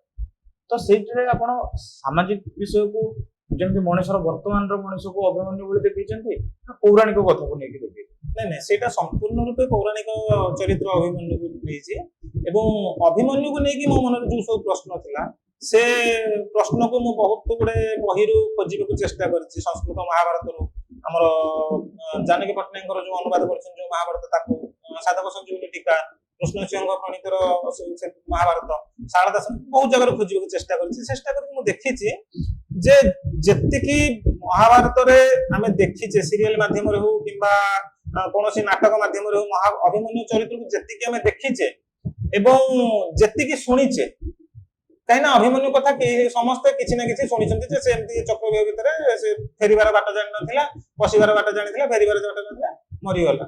ତା ଭିତରେ ଫେରିବାର ବାଟ ଜାଣିନଥିଲା ବୋଲି ତାର ବଧ ହେଇଗଲା। ଏଇ ପ୍ରଶ୍ନକୁ ସମାଧାନ କରିବା ପାଇଁ ମୁଁ ସେଇଟାକୁ ଖୋଜିଲି ଏବଂ ଖୋଜିକି ଚେଷ୍ଟା କଲି ସେଇଟାକୁ ଲେଖିବା ପାଇଁ। କାହିଁକିନା ମୁଁ ଯେତେବେଳେ ଗୋଟେ ପ୍ରଶ୍ନ ଯେ ଗୋଟେ ଲୋକ ବାଟ ଜାଣିଥିଲା ପଶିବାର, ଯଦି ପଶିବାର ବାଟ ଜାଣିଥିଲା ତାହେଲେ ସେ ଫେରିବାର ବାଟ କେମିତି ଜାଣିନଥିଲା? ଯୋଉ ବାଟେ ପଶିଥିଲା ତ ସେଇ ବାଟେ ସେ ଫେରି ପାରିବ ନା, ସାଧାରଣ କଥା ଗୋଟେ। ଦ୍ୱିତୀୟ କଥା ହଉଛି ଯଦି ସେ ଫେରିବାର ବାଟ ଜାଣିନଥିଲା ତାର ସେ ଯୁଦ୍ଧରେ ନିହତ ହେଲା, ତାହେଲେ ତାକୁ 7 ଜଣ ଯାକ ମିଶିକି ମାରିଲେ ବୋଲି କାହିଁକି କୁହାଯାଉଛି? ଗୋଟେ ଜାଗାରେ ଜଣକୁ 7 ଜଣ ଯାକ ମିଶିକି ମାରିଲେ, ତାମାନେ ତାର ତ ସେତିକି ପରାକ୍ରମ ଥିଲା ବୋଲି ତାକୁ ଭୟ କଲେ ବୋଲି ତ 7 ଜଣ ଯାକ ଏକତ୍ର ହେଲେ ନା। ଯଦି 7 ଜଣ ଯାକ ତାକୁ ଏକତ୍ର ହେଇକି ମାରିଲେ ତାହେଲେ କାହିଁକି କହିବ ଯେ ନାଇଁ ଫେରିବାର ବାଟ ଜାଣିନଥିଲେ ବୋଲି ମାରିଲା? ଏଇଟା ତିନିଟା କଥା ଅଲଗା ଅଲଗା ଲାଗୁନି କି? ସେଇ କଥାକୁ ହିଁ ବେଶ କରିକି ମୁଁ ତାକୁ ଭାବିଲି ଲେଖିବାକୁ ଏବଂ ଲେଖିବା ଭିତରେ ଆହୁରି ବହୁତ ନୂଆ ନୂଆ ତଥ୍ୟ ପାଇଲି। ବହୁତ ସେ ବହିଟା ପ୍ରକାଶ ପାଇଲେ ଭାବୁଛି ପାଠକୀ ଆଦୃତି ଲାଭ କରିବ ଏବଂ ବହୁତ ଗୁଡେ ତଥ୍ୟ ମୁଁ ଯୋଉଟା ପରିଶ୍ରମ କରିକି ତାକୁ ଖୋଜିକି ବାହାର କରିଛି ତାକୁ ମଧ୍ୟ ନିଶ୍ଚିତ ଭାବରେ ଲୋକମାନେ ଗ୍ରହଣ କରିବେ ଏବଂ ଆଦୃତି ଲାଭ କରିବ, ମୋ ବହୁତ ଆଶା ଅଛି ସେଥିରେ। ନିଶ୍ଚିତ ଭାବରେ ଆମେ ବି ଆଶାବାଦୀ ଅଛୁ ଆପଣଙ୍କ ପୁସ୍ତକକୁ ନେଇକି। ଏବେ ଟିକେ ମାହୋଲକୁ ହାଲକା କରିବା, ଆପଣ ବହୁତ ଇମୋସନାଲ ହେଇଗଲେଣି ତା ଭିତରେ ମୁଁ ଦେଖିପାରୁଛି। ତେବେ ଆପଣ ଯେମିତି କହିଲେ ଆପଣଙ୍କର ପତ୍ନୀ ଅଛନ୍ତି, ଆପଣ ବିବାହିତ, ତେବେ ଆପଣଙ୍କର ପ୍ରେମ ବିବାହ ତ? ହଁ। ତ ସେ ବିଷୟରେ କହିବେ କେମିତି କଣ ହେଇଥିଲା ଆପଣଙ୍କ ପ୍ରେମ ବିବାହ? କାରଣ ବିଜ୍ଞାନର ଛାତ୍ର ପୁଣି ଜଣେ ପ୍ରୋଜେକ୍ଟ ସାଇଣ୍ଟିଷ୍ଟ, ତାଙ୍କର ପ୍ରେମ ଜୀବନ ବିଷୟରେ ଜାଣିବା ତ ନିହାତି। କଲେଜ ଲାଇଫରୁ ଲଭ୍ ଆଟ୍ ଫାର୍ଷ୍ଟ ସାଇଟ୍ ଯୋଉ କୁହାଯାଏ ସେଇଟା, ସେ ମୋଠୁ 2 ବର୍ଷ ସାନ। ଆଉ ତାଙ୍କର ମୋର ଗୋଟେ ସ୍କୁଲ ନୁହେଁ, ଗୋଟେ କଲେଜ ବି ନୁହେଁ। ତାଙ୍କ ସହିତ ଏମିତି ଗୋଟେ ଅକେଜନାଲି ଦେଖା ହେଇଥିଲା, ଲଭ୍ ଆଟ୍ ଫାର୍ଷ୍ଟ ସାଇଟ୍। ସେ ବି ବହୁତ କମ ବୟସରେ ଥିଲେ, ମାନେ ଆମର ବହୁତ କମ ବୟସରୁ ଲଭ୍ ହେଇଥିଲା। 6 ବର୍ଷ ଭଲ ପାଇବା, 6 ବର୍ଷ ଭଲ ପାଇବା ପରେ ଆରେଞ୍ଜ ମ୍ୟାରେଜ, ଲଭ୍ କମ୍ ଆରେଞ୍ଜ, ମାନେ ଉଭୟ ଘରୁ ପ୍ରସ୍ତାବ ପଡି ଯେମିତି ରିଚୁଆଲ୍ସ ହବା କଥା, ଦେଖା ଚାହାଁ ହବା କଥା, ପୁରା ମାନେ ଲଭ୍ କମ୍ ଆରେଞ୍ଜ। କିନ୍ତୁ ତାପରେ ଯାହା ହବା କଥା, ଯେମିତି ତାଙ୍କର ଆସିବା କଥା, ଆମର ଯିବା କଥା, ଯେମିତି ବାହାଘର ଯିବା କଥା, ଯେମିତି ବରାଦରେ ସବୁ ପୁରା ଟୋଟାଲ ସେମିତି ହିଁ 6 ବର୍ଷ ଭଲ ପାଇବା ତାପରେ ବାହାଘର। ତାଙ୍କ ପାଇଁ କିଛି କବିତା କି କାହାଣୀର କିଛି ଧାଡ଼ି ଶୁଣିବାକୁ ଚାହିଁବେ? ତାଙ୍କ ପାଇଁ ମୁଁ ଏମିତି କିଛି ଲେଖିନି, କିଛି ତ କହିପାରିବେ, ଡେଡିକେଟ କରିପାରିବେ। ତାଙ୍କ ପାଇଁ ଡେଡିକେଟ ସେମିତି ମୁଁ ତାଙ୍କ ପାଇଁ ସେଇ ଯୋଉ କଲେଜ ଲାଇଫରେ ଯେତେବେଳେ ଯୋଉ ଭଲ ପାଇବା ଯେହେତୁ ହେଇଥିଲା, ସେତେବେଳେ ସେ ବି କିଛି କବିତା ଲେଖିଥିଲେ, ମୁଁ ବି କବିତା ଲେଖିଥିଲି, ଏଇଟା ସାଧାରଣ କଥା। କିନ୍ତୁ ସେ କବିତା ଆଉ ସେମିତି ମନେ ନାହିଁ। କିନ୍ତୁ ମୁଁ ଯେତେବେଳେ କିଛି ବି ନଥିଲି, ଯେତେବେଳେ ମୁଁ ଷ୍ଟୁଡେଣ୍ଟ ଥିଲି, ସେବେଠୁ ଆମର ଭଲ ପାଇବା ହେଇଥିଲା। ମୋର ମ୍ୟାରେଜ ବି ହେଲା ଯେତେବେଳେ ମୁଁ ମାନେ ସେ ତାଙ୍କ ଘରେ ତାକୁ ସପୋର୍ଟ କଲେ, ଯେତେବେଳେ ମୋର ଜବ୍ ଫବ୍ କିଛି ହେଇନଥିଲା, ସେବେ ବି ସେ ମତେ ମୋ ଉପରେ ବିଶ୍ୱାସ ରଖି, ମାନେ ଜୀବନଟା ଗୋଟେ ବହୁତ ବଡ ନା, ଏଇ ଜୀବନଟା ଯେ ମୁଁ କିଛି କରିନି, ଆଗକୁ ନିଶ୍ଚିତ ଭାବରେ କରିବି, ସେଇ ଯୋଉ ତାଙ୍କର କିଛି ଅସୁବିଧା କରେ ତାଙ୍କୁ ବହୁତ ଭଲରେ ରଖି, ସେଇ ଯୋଉ ବିଶ୍ୱାସଟା ତାଙ୍କର ମୋ ଉପରେ ଥିଲା, ସେଇଟା ରହିଛି। ସେଥିପାଇଁ ମୁଁ ତାକୁ ଡେଡିକେଟ କଲା ପରିକା କିଛି ଭାଷା ନାହିଁ, ତାଙ୍କୁ କହିଲା ପରିକା, ତାଙ୍କୁ କଲା ପରିକା କିଛି ନାହିଁ।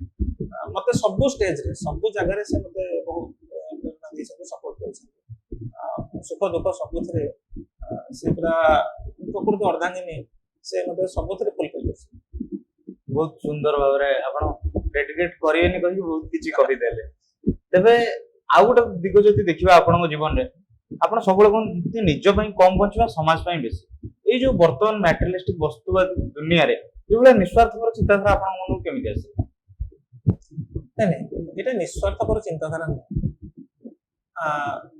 ଯଦି ସ୍ୱାର୍ଥପର ନିଃସ୍ୱାର୍ଥପର ଦିଟା ଶବ୍ଦ ହବ ତା ମଝିରେ ଗୋଟେ ବାକ୍ୟ ରହିବ ସାଧାରଣ, ତୃତୀୟ ଶବ୍ଦଟା ରହିବ ସାଧାରଣ। ଆପଣ ଯଦି ସ୍ୱାର୍ଥପର ନୁହନ୍ତି ତାହେଲେ ଯେ ନିଃସ୍ୱାର୍ଥପର ସେ କଥା ନୁହେଁ, ଆପଣ ସାଧାରଣ ଭାବରେ ବୁଝିପାରିବେ। ଆଉ ମୁଁ ଯୋଉ ୱେଟାକୁ ବାଛୁଛି ମୁଁ ଭାବୁଛି ଏଇଟା ଗୋଟେ ସାଧାରଣ। କାହିଁକି ନା ଦେଖନ୍ତୁ ଆପଣଙ୍କର ଶରୀରରେ ବିଜ୍ଞାନ ଭାବରେ ଦେଖିଲେ ଆପଣ ଜଣେ ସୁସ୍ଥ ବ୍ୟକ୍ତି ଭାବରେ ଆପଣଙ୍କର ବ୍ଲଡ ସେଲ ରେଗୁଲାର ଆପଣଙ୍କର ବ୍ଲଡ କ୍ରିଏଟ ହେଉଛି ବଡିରେ। ଯଦି ଆପଣ ବ୍ଲଡ ଡୋନେଟ କରୁନାହାନ୍ତି ତାହେଲେ ସେଇଟା ୱେଷ୍ଟେଜ, ମାନେ କୌଣସି ନା କୌଣସି ଝାଳ ମାଧ୍ୟମରେ ବିଭିନ୍ନ ପ୍ରକାର ମାଧ୍ୟମରେ ସେଇଟା ୱେଷ୍ଟେଜ, ସେଇଟା ପ୍ରଦୂଷିତ ରକ୍ତ ହଉଛି ବିଭିନ୍ନ ପ୍ରକାର। କିନ୍ତୁ ଆପଣ କରୁନାହାନ୍ତି କଣ ପାଇଁ? ଆପଣ ସ୍ୱାର୍ଥପର ହେଇଯାଉଛି ନା, ମୁଁ କାହିଁ ବ୍ଲଡ ଦେବି। ଯଦି ଆପଣ ସାଧାରଣ ହେଇଯିବେ ନିଃସ୍ୱାର୍ଥପର ନୁହେଁ, ଯଦି ସାଧାରଣ ହେଇଯିବେ ନାଇଁ ଯୋଉଟା ମୋର ଅସୁବିଧା ମୁଁ ବ୍ଲଡ ଦେଲେ ମୋର ବ୍ଲଡ ପ୍ୟୁରିଫାଏ ହବ, ମୁଁ ଅଧିକ ସୁସ୍ଥ ହେବି, ତାହେଲେ ମୁଁ ଦେଇଦେବି। ଯଦି ସେଥିରେ ସମାଜର ମଙ୍ଗଳ ହଉଛି ତ ସେଥିପାଇଁ ମୁଁ କିଛି ଗୋଟେ ନିଃସ୍ୱାର୍ଥପର ହଉନି ନା, ମୁଁ ସାଧାରଣ ଗୋଟେ, ବୁଝିପାରୁଛନ୍ତି ନା ନାଇଁ? ମୁଁ ସ୍ୱାର୍ଥପର ନୁହେଁ, ମୁଁ ମୋ ବ୍ଲଡ ଟାକୁ ଦେବେନି ମୁଁ କାହିଁ ଦେବି, ସେମିତି ମୁଁ ସ୍ୱାର୍ଥପର ନୁହେଁ। ତାମାନେ ଯେ ମୁଁ ଗୋଟେ ନିଃସ୍ୱାର୍ଥପର ଗୋଟେ କିଛି ଗୋଟେ ମହାନ ସେମିତି ବି ନୁହେଁ, ଗୋଟେ ସାଧାରଣ ଲୋକ ଭାବରେ ଯାହା କରୁଛି ସେଇଆ ହିଁ କରୁଛି। ଯଦି ଦେଖିବା 40 ଥରରୁ ଅଧିକ ରକ୍ତଦାନ କଲା ପରେ ବି ଆପଣ ନିଜକୁ ସାଧାରଣ କରୁଛନ୍ତି, ଏଇଟା ଗୋଟେ ଆପଣଙ୍କର ବଡ ଗୁଣ। ତେବେ ଆପଣ ଯୋଉ ଏତେ ଥରରୁ ଅଧିକ ରକ୍ତଦାନ କଲେଣି, ଲୋକମାନେ ରକ୍ତଦାନ କରିବାକୁ ଭୟ ବି କରୁଛନ୍ତି, ତ ସେ ବିଷୟରେ ଲୋକମାନଙ୍କୁ କିଛି କହିବେ? ମ୍ୟାକ୍ସିମମ୍ ଏଇ ରକ୍ତଦାନ ବିଷୟରେ ମୁଁ କେତେ ଥର କଲିଣି ମୁଁ ପ୍ରାୟ ଗୋଟେ ଜଣାଏନି। ଏତିକି କହିବି ଯେ ଯଦି ଭାବୁଛନ୍ତି ଯେ ନାଇଁ ରକ୍ତଦାନ କଲେ ଆମେ ଦୁର୍ବଳ ହେଇଯିବା, ତାହେଲେ ମତେ ଦେଖନ୍ତୁ ମୁଁ ସମ୍ପୂର୍ଣ୍ଣ ସୁସ୍ଥ ଅଛି, କିଛି ଅସୁବିଧା ନାହିଁ, ଅଧିକ ଆକ୍ଟିଭ ଫିଲ୍ କରୁଛି ଏବଂ ସ୍ୱାସ୍ଥ୍ୟ ମଧ୍ୟ ବୃଦ୍ଧି ପାଏ ରକ୍ତଦାନ କରିବା ଦ୍ୱାରା। କାହିଁକିନା ବ୍ଲଡ ଟା ପ୍ୟୁରିଫାଏ ହେଲା ସ୍ୱାସ୍ଥ୍ୟ ମଧ୍ୟ ବୃଦ୍ଧି ପାଏ। ଆମର ଅଫିସକୁ ଆସିଥିଲେ କିମ୍ସ ହସ୍ପିଟାଲର ଆସିଥିଲେ ଗୋଟେ ଟିମ୍ ଆସିଥିଲେ ଟୋଟାଲ ଅର୍ଗାନ। ମୁଁ ଜଣାଇବାକୁ ଚାହୁଁଛି ଏଥିପାଇଁ ଯେ ରକ୍ତଦାନ କରିବାର ଉପକାରିତା ଆସିଥିଲେ ପୁରା ଟୋଟାଲ ଆପଣଙ୍କର ବଡି ଚେକଅପ୍ କରିବା ପାଇଁ। ସେମାନେ ବଡି ଚେକଅପ୍ କଲେ ସବୁ ଆମର ଅଫିସର ସମସ୍ତ ଷ୍ଟାଫ, କାହାର ବ୍ଲଡ ପ୍ରେସର ସୁଗାର ସମସ୍ତେ କିଛି ନା କିଛି ବାହାରିଲା, ବିଶ୍ୱାସ କରିବେନି ମୋର ପୁରା ସବୁ ବ୍ଲଡ ପ୍ରେସର ସୁଗାର ଡାଇବେଟିସ୍ ସବୁ ନର୍ମାଲ, ହାର୍ଟ ବିଟ୍ ପଲ୍ସ ସବୁ ନର୍ମାଲ। ସିଏ ବି ଆଶ୍ଚର୍ଯ୍ୟ ତମର ଏତେ ନର୍ମାଲ କେମିତି? ମୁଁ କହିଲି କାଇଁ ମୁଁ ସେମିତି କିଛି ନାହିଁ କରୁନି ନା, ଆପଣଙ୍କର ବ୍ଲଡରେ କିଛି ପ୍ରୋବ୍ଲେମ ନାହିଁ, ବ୍ଲଡ ପ୍ରେସର ନାହିଁ ସୁଗାର ନାହିଁ, ଆପଣ ମୁଁ ବ୍ଲଡ ଡୋନେଟ କରୁଛି କେବଳ ନା କେତେଥର କଲେ ନା 3 ଥର କଲେ। ସେ କହିଲେ ନାଇଁ ଏଇଟା ହଉଛି ଗୋଟେ ବେଶୀ ଗୁରୁତ୍ୱପୂର୍ଣ୍ଣ ଜିନିଷ ଯୋଉଥିପାଇଁ କି ଆପଣଙ୍କର ବ୍ଲଡ ପ୍ରେସର କି ସୁଗାର ଏଗୁଡ଼ା ଗୋଟେ କଣ୍ଟ୍ରୋଲ ଅଛି। ତେଣୁ ଯଦି ଭାବୁଛନ୍ତି ନାଇଁ ବ୍ଲଡ ଡୋନେଟ କଲେ ସେମିତି କିଛି ଅସୁବିଧା ହବ, ସେମିତି କିଛି ବି ହବନି, ବରଂ ନ କଲେ ଆପଣଙ୍କର ଅପକାରିତା ହଉଛି, ଯୋଉଟା କି ଆପଣ ଜାଣିପାରୁନାହାନ୍ତି କିନ୍ତୁ ନିଶ୍ଚିତ ଭାବରେ ଆପଣଙ୍କର କ୍ଷତି ହଉଛି। ତେଣୁ ନିହାତି ଭାବରେ ସମସ୍ତେ ସୁସ୍ଥ ଲୋକ ଯୋଉମାନେ ଅଛନ୍ତି ବ୍ଲଡ ଡୋନେଟ କରିବା ନିହାତି ଦରକାର। ଇଏ ତ ହେଲା ରକ୍ତଦାନ। ଆମେ ଆଉ ଗୋଟେ କଥା ବି ମୁଁ ଦର୍ଶକମାନଙ୍କୁ ଜଣାଇବାକୁ ଚାହିଁବି, ରଜନୀକାନ୍ତ ବାବୁ ଅଙ୍ଗଦାନ ପାଇଁ ମଧ୍ୟ ପ୍ରତିଶ୍ରୁତିବଦ୍ଧ ହେଇସାରିଛନ୍ତି ବା ପଞ୍ଜୀକରଣ କରିଛନ୍ତି, ତ ସେ ଅଙ୍ଗଦାନ ବିଷୟରେ ମଧ୍ୟ ଟିକେ ଲୋକଙ୍କୁ ଜଣାନ୍ତୁ। ଅଙ୍ଗଦାନ ଦେଖନ୍ତୁ ସାଇନ୍ସ ଯେମିତି କହିଲେ ଭଗବାନ ଯୋଉଟା ସୃଷ୍ଟି କରିଛନ୍ତି, ଯଦି ମଣିଷଟାକୁ ସୃଷ୍ଟିଟାକୁ ଧରାଯିବ ତାହେଲେ ବିଜ୍ଞାନ ସୃଷ୍ଟି କରେନି। ଭଗବାନ କ୍ରମ ବିବର୍ତ୍ତନବାଦରେ ହଉ କି ଯୋଉଥିରେ ହଉ ମଣିଷ ସୃଷ୍ଟି ହେଇଛି, ଭଗବାନ ହିଁ ସୃଷ୍ଟି କରିଛନ୍ତି। ତେବେ ମଣିଷ ଶରୀର ଭିତରେ ଥିବା ପ୍ରତ୍ୟେକ ଅଙ୍ଗ ପ୍ରତ୍ୟଙ୍ଗ ତାର କିଛି ବି ରିପ୍ଲେସମେଣ୍ଟ ନାହିଁ। ହାର୍ଟ ହଉ, କିଡନୀ ହଉ, ଲିଭର ହଉ, ଆଇ ହଉ, ତାର କିଛି ବି ରିପ୍ଲେସମେଣ୍ଟ ନାହିଁ। କୌଣସି ବିଜ୍ଞାନ ୟାକୁ ଗୋଟେ ରିପ୍ଲେସମେଣ୍ଟ କରିକି ଗୋଟେ ଆର୍ଟିଫିସିଆଲି କରିକି ଗୋଟେ ସମ୍ପୂର୍ଣ୍ଣ ସୁସ୍ଥ ଲୋକ ତିଆରି କରିଦେଇ ପାରିବ ନାହିଁ, ଏଟା ନିଶ୍ଚିନ୍ତ। ଏଠି ବିଜ୍ଞାନ ଫେଲ ମାରୁଛି। ତେବେ ଆମ ପାଖରେ ଏଇ ଯୋଉ ଜିନିଷ ଗୁଡା ଅଛି ୟାର ମୂଲ୍ୟ ମାନେ କୋଟି କୋଟି ଟଙ୍କା, କିନ୍ତୁ ଆମେ କଣ କରୁଛେ ଯେମିତି ଜଣେଇଲି ସ୍ୱାର୍ଥପର ଭାବରେ ଆମେ ତାକୁ ପୋଡ଼ି ଦଉଛେ।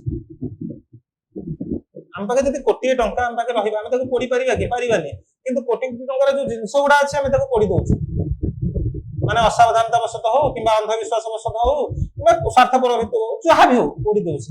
ତେବେ ସେଇ ସାଧାରଣ ଭାବରେ ଦେଖିଲେ ଆମେ କାହିଁକି ଏତେ ଟଙ୍କାର ସମ୍ପତ୍ତି ଆମେ ଯୋଉଟା ପୋଡ଼ିଦେବା, ଯାହାକୁ କି ଆଜି ପର୍ଯ୍ୟନ୍ତ ବିଜ୍ଞାନ ବି ତିଆରି କରିପାରିନି, ବିଜ୍ଞାନ ବି ତାର ରିପ୍ଲେସମେଣ୍ଟ କରିପାରିନି, ତାହେଲେ କାହିଁକି ପୋଡ଼ିଦେବା? ଯଦି ତା ଦ୍ୱାରା ଅନ୍ୟର ଉପକାର ହେଇପାରୁଛି ହେଇଯାଉ, ଅନ୍ୟମାନେ ଉପକୃତ ହଉଛନ୍ତି ହୁଅନ୍ତୁ, ଆମେ ତ ତାକୁ ପୋଡ଼ିଦେବାନି। ଆମେ ନ ପୋଡ଼ିକି ତାକୁ ଯେମିତି ବ୍ୟବହାର ହେଇପାରିବ ସେ ତାର ବ୍ୟବସ୍ଥା କରିବ। ସେଥିପାଇଁ ଏଇ ଯୋଉ ଅଙ୍ଗଦାନଟାକୁ ମୁଁ ସେଇ ଥଟରେ ନେଇଛି ଏବଂ ଅନ୍ୟମାନଙ୍କୁ ସେଇ ଥଟରେ ବି ଜଣାଉଛି ଏବଂ ଅନ୍ୟମାନଙ୍କୁ ବି ଏନକରେଜ କରାଉଛି ଯେ ନା ଏଇଟା କେମିତି ଆମେ ଆଗକୁ ନବା। କାହିଁକିନା ଏବେ ପର୍ଯ୍ୟନ୍ତ ବି ବ୍ଲଡ ଡୋନେସନ ଟା ଏତେ ପ୍ରଚାର ପ୍ରସାର ହେଇକି ମଧ୍ୟ ବହୁତ ପଛରେ ରହିଛି। ଯେତିକି ରିକ୍ୱାରମେଣ୍ଟ ସେତିକି ଫୁଲଫିଲ ହେଇପାରୁନି। ଅଙ୍ଗଦାନ ତ ତାଠୁ ବହୁତ ପଛରେ। ଲୋକମାନଙ୍କୁ ରକ୍ତଦାନ ଓ ଅଙ୍ଗଦାନ ପାଇଁ ସ୍ୱେଚ୍ଛାକୃତ ଭାବରେ ଆଗକୁ ଆସିବା ଆବଶ୍ୟକତା ନିଶ୍ଚିତ ନିଶ୍ଚିତ। ତେବେ ଏ ଦିଗକୁ ଦେଖିଲେ ଏବେ ଆଉ ଗୋଟେ ପୁଣି ଆପଣଙ୍କ ବିଜ୍ଞାନ ଭିତ୍ତିକ ପ୍ରଶ୍ନ ଆପଣ ଯେମିତି ସାହାଡ଼ା ସୁନ୍ଦର ଉପନ୍ୟାସ ଲେଖିଲେ ଆପଣ କେବେ ଭାବି ନାହାନ୍ତି ଯେମିତି ଆମର ଗୋକୁଳାନନ୍ଦ ଲେଖୁଥିଲେ ଯେ ସାହିତ୍ୟ ବିଜ୍ଞାନକୁ ସାହିତ୍ୟ ମାଧ୍ୟମରେ ଲୋକଙ୍କ ପାଖରେ ପହଞ୍ଚାଇ ଯାଇପାରିବ ବା ପପୁଲାରାଇଜ କରାଯାଇପାରିବ ଲୋକ ଆପଣ କେବେ ଭାବିନାହାନ୍ତି ବିଜ୍ଞାନକୁ ସାହିତ୍ୟ ମାଧ୍ୟମରେ ଲେଖିବା ପାଇଁ? ନାହିଁ ମୁଁ ବୋଧେ ସେତିକି ଦକ୍ଷତା ମୋର ଆସିନି ଯୋଉଥିପାଇଁ କି ମୁଁ ବିଜ୍ଞାନକୁ ପହଞ୍ଚେଇ ପାରିନି। କିନ୍ତୁ ମୁଁ ଚେଷ୍ଟା କରିଛି ଆମର ବୁଡି ଯାଉଥିବା ପରମ୍ପରା ଲୁପ୍ତ ହେଇଯାଉଥିବା ପରମ୍ପରାକୁ ସାହିତ୍ୟ ମାଧ୍ୟମରେ ପ୍ରକାଶ କରିବା। ଯେମିତି ଆପଣ ଗୋକୁଳାନନ୍ଦଙ୍କ କଥା କହିଲେ ସେମିତି ବିଭିନ୍ନ ସମୟରେ ବିଭିନ୍ନ ସାହିତ୍ୟିକ ବିଭିନ୍ନ ପ୍ରକାର କଥାକୁ ସାହିତ୍ୟ ମାଧ୍ୟମରେ ପ୍ରକାଶ କରିଛନ୍ତି। ଯେମିତି ସେତେବେଳର ଚଳଣି କେମିତି ଥିଲା, ସମାଜ କେମିତି ଥିଲା, ସମାଜକୁ ପ୍ରତିଫଳନ କରିଛନ୍ତି ଆମର ବ୍ୟାସକବି ଫକୀରମୋହନ ସେନାପତି, ଗୋଦାମ ବିଶ୍ୱାସ, ସେମାନେ ସବୁ ସେତେବେଳର ସମାଜକୁ ପ୍ରତିଫଳନ କରିଛନ୍ତି ତାଙ୍କର ଲେଖା ମାଧ୍ୟମରେ। ଐତିହାସିକ ତଥ୍ୟକୁ ଏବଂ କିଛି ସତ୍ୟକୁ ପ୍ରତିପାଦନ କରିଛନ୍ତି ସୁରେନ୍ଦ୍ର ମହାନ୍ତି ତାଙ୍କର ଉପନ୍ୟାସ ତାଙ୍କର ଲେଖା ମାଧ୍ୟମରେ। ମୁଁ ସେମିତି ଚେଷ୍ଟା କରିଛି ସମାଜରେ ଆମର ଲୁପ୍ତ ହେଇଯାଉଥିବା ଆମର ସଂସ୍କୃତି ପରମ୍ପରାକୁ ଆଗକୁ ଆଣିବାକୁ। ଏଇ ଯେମିତି ସାହାରା ସୁନ୍ଦର ଉପନ୍ୟାସରେ ସାହାରା ଗଛର ବିବାହ ବିଷୟରେ ଜଣେଇଛି, କିଛି ଅଷ୍ଟପ୍ରହରୀ ବିଷୟରେ ଜଣେଇଛି। ସେମିତି ଆଉ ଗୋଟେ ଉପନ୍ୟାସ ମୋ ମନ ଭିତରେ ଅଛି ଯୋଉଥିରେ କି ମୁଁ ଆମର ଯୋଉ ଦଣ୍ଡ ଯାତ୍ରା ଅଛି, ଝାମୁ ଯାତ୍ରା, ସେଇଟାକୁ ଟିକେ ଏଲାବୋରେଟ କରିକି ସେଇ ଗୋଟେ ବିଭିନ୍ନ କାହାଣୀ ମାଧ୍ୟମରେ ଉପନ୍ୟାସ ମାଧ୍ୟମରେ ପ୍ରକାଶ କରିବି। କାହିଁକିନା ସେଇ ବି ଗୋଟେ ସଂସ୍କୃତି ଯୋଉଟା କିଛି ଗୋଟେ ମୁଷ୍ଟିମୟ ଲୋକଙ୍କ ଭିତରେ ହିଁ ସୀମିତ ରହିଛି। ଯଦିଓ ସେଇଟାକୁ ଆମେ ଜାଣିବାକୁ ଚେଷ୍ଟା କରୁନେ, ଜାଣିଲେ ଜାଣିପାରନ୍ତେ, କିନ୍ତୁ ବର୍ତ୍ତମାନ ସମୟର ଯୁବକ ୟଙ୍ଗ ଏଜର ଯୋଉ ପିଲାମାନେ ସେମାନଙ୍କଠୁ ଟିକେ ଦୂରେଇ ଯାଉଛି। ତେଣୁ ମୁଁ ଚେଷ୍ଟା କରୁଛି ସେଇଟାକୁ ଗୋଟେ ଉପନ୍ୟାସ ମାଧ୍ୟମରେ ପ୍ରକାଶ କରିବାକୁ। ମୁଖ୍ୟତଃ ଭାବରେ ସାମାଜିକ ସଂସ୍କୃତି ପରମ୍ପରାକୁ ମୁଁ ଚେଷ୍ଟା କରୁଛି ସାହିତ୍ୟ ମାଧ୍ୟମରେ ପୁଣି ଥରେ ପୁନର୍ଜୀବିତ କରିବା। ତ ଆପଣ ଯେମିତି କହିଲେ ସମାଜ ସଂସ୍କୃତି ପରମ୍ପରାକୁ ଆପଣ ସାହିତ୍ୟ ମାଧ୍ୟମରେ ପୁନର୍ଜୀବିତ କରିବାକୁ ଚେଷ୍ଟା କରୁଛନ୍ତି, ଇଏ ଗୋଟେ ନିଶ୍ଚିତ ବହୁତ ସୁନ୍ଦର ପଦକ୍ଷେପ। ତେବେ କିଛି ସମୟ ପୂର୍ବରୁ ଆପଣ କହିଥିଲେ ଆପଣଙ୍କ ନନା ଜଣେ ପାଲା ଗାୟକ, ତ ଆପଣ କେବେ ପାଲା ଗାୟକ ହେବେ ବୋଲି ଭାବିଛନ୍ତି କି? କେବେ ଭାବିଥିବେ ପିଲାବେଳେ ମୁଁ ବି ସେ ଦିଗରେ ଯିବି ନନାଙ୍କୁ ଦେଖିବି? ପିଲାବେଳେ ମୁଁ ଅଳ୍ପ ଦିନ ତଳେ ଭାବିଥିଲି, ତାପରେ ଜାଣିଲି ଯେ ମୁଁ ପାରିବିନି, ତେଣୁ ରହିଗଲି। କାହିଁକିନା ପାଲା ସଂସ୍କୃତି ସେଟା ବହୁତ ଦକ୍ଷତା ଦରକାର।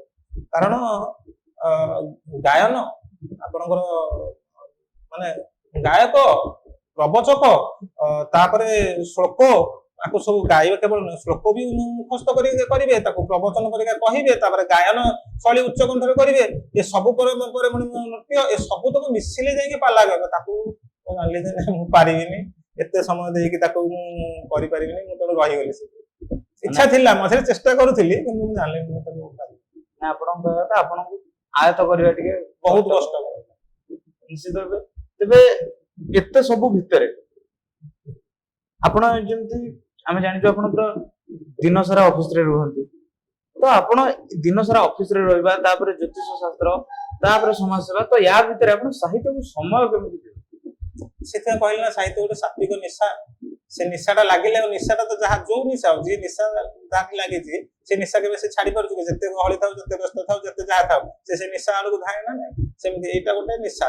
ସେ ନିଶା ଯେତେବେଳେ ଚଢିଛି ମାନେ ସେ ପ୍ରତ୍ୟେକ ଦିନ ଯେତେ ବ୍ୟସ୍ତ ଥାଉ, ରାତିରେ ଟିକେ ନ ପଢିଲେ ନିଦ ହବନି, ଟିକେ ନ ଲେଖିଲେ ନିଦ ହବନି। ତେଣୁ ସେ ନିଶାଟା ତା କାମଟା ଦେଖେଇବ। ତ ଏଇ ଯେମିତି ଆପଣ କହିଲେ ଜ୍ୟୋତିଷ ବିଜ୍ଞାନ ହଉ କି ବିଜ୍ଞାନ ହଉ, ସେଟା ଆପଣଙ୍କର ପେଶା, ସାହିତ୍ୟ ଆପଣଙ୍କର ନିଶା। ତେବେ ଆପଣଙ୍କ ପେଶାକୁ ନେଇକି ଆଉ ଗୋଟେ ପ୍ରଶ୍ନ ପଚାରିବି।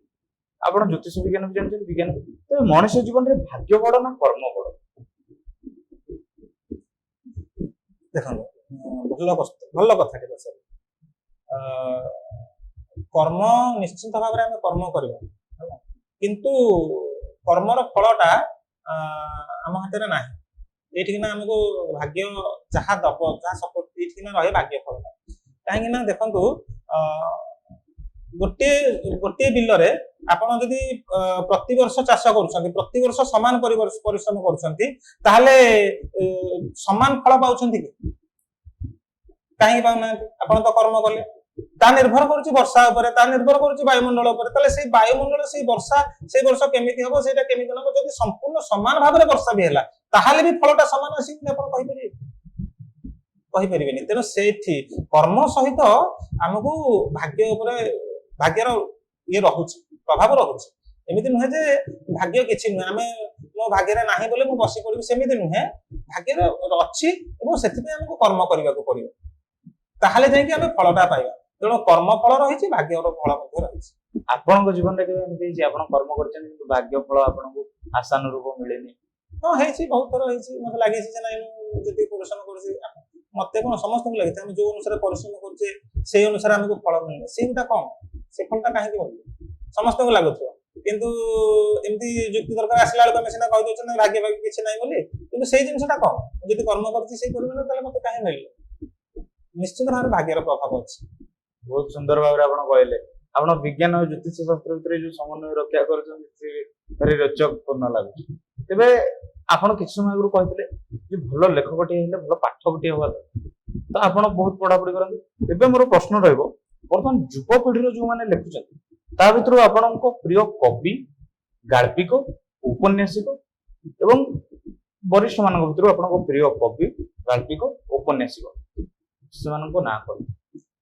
ବରିଷ୍ଠ ମାନଙ୍କ ଭିତରେ ପ୍ରଥମେ ମୁଁ କହିଦଉଛି, ମୋର ପଢା ବହି ଷ୍ଟାର୍ଟ ହେଇଥିଲା ମନୋଜ ଦାସଙ୍କର।